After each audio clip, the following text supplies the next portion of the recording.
All right, I'm very pleased to be joined with Dr. Richard Starke, former MLA for the Lloydminster Vermilion area. Dr. Starke, thank you so much for joining us here today. Great to be here. Well, let's talk about with you not seeking re-election, just your decision on why you decided not to. I felt that it was time to move on to other things. It's been 7 years now that I've been the MLA. It is a job that requires your full attention, and really means that there's not very much else that you can do, in terms of other pursuits. And when I stepped away from veterinary practice 7 years ago, I had plans to do a lot of other things. I still have those plans, now if I'm not the MLA anymore, I'll be able to pursue those. What are some of during your 7-year tenure as the MLA, what are some things that you're most proud of? You were big in the community involvement over the years. So what are some of those accomplishments that you feel that you've done well over the last 7 years? Well, here locally in the Vermilion Lloydminster constituency, I feel very good about a Pioneer home being built as an expansion of Pioneer Lodge.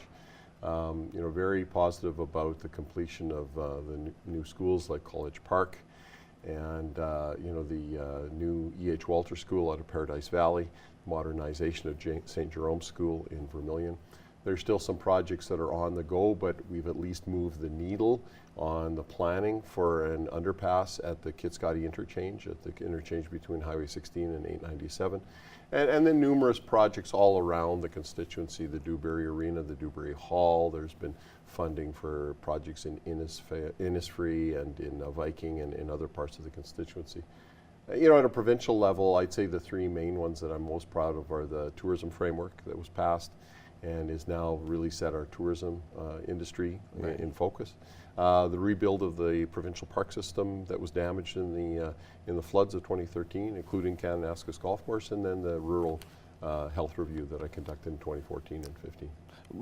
You were obviously not part of that merger with UCP and Wild Rose. Why did you decide not to be part of that merger? I felt that the new party didn't reflect the values that I was elected on. I was elected as a progressive conservative, and I was concerned that the new party wouldn't reflect values of progressive conservatism. And certainly, in my judgment, that's a correct assessment.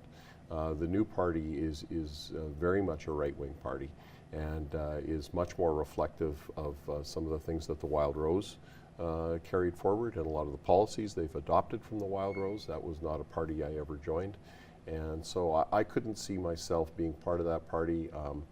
And that assessment that I made at the time of the merger certainly has been borne out in the last little over a year and a half. I would not have been comfortable at all in the UCP. And now, of course, as we're heading into the election in just a couple of weeks here, I guess what are some of your thoughts on some of those bigger parties' platforms heading into April 16?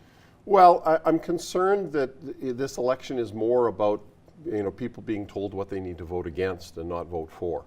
The governing party, the NDP, is telling people they have to vote against the leader of the opposition. The UCP is telling people they have to vote against the NDP and their record. And I think there is a lot to be criticized in the current government's record, to be sure. I was one of their most vocal critics. But I'm really watching to see parties tell us what they're for and what they're going to propose positively for Albertans. And in that regard, I think we have to have our ears open to all of the parties and their proposals.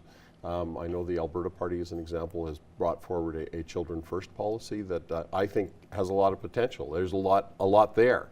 And if we're talking about early childhood education and child care, I think those are policies that Albertans should take a close look at. So, when people ask me, I encourage them to look, what are parties proposing? What are they putting forward as a concrete positive proposal? Don't just, well, don't vote for that guy, or don't vote for them. And the other thing I'm telling people is take a very close look at the local candidates. Ultimately, that's the person that represents you in the legislature. And that's the person you're going to go to if you need an assistance with a government. And that's the work that I did, and I was very proud of that work.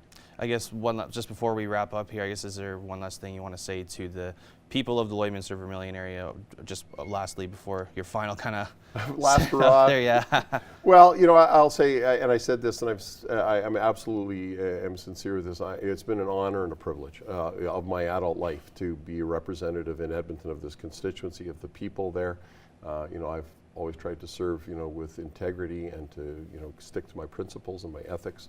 And while I'm proud of the record, I am also humbled by the support that I received. Dr. Starke, thank you very much for taking time to join us. Appreciate it, as always.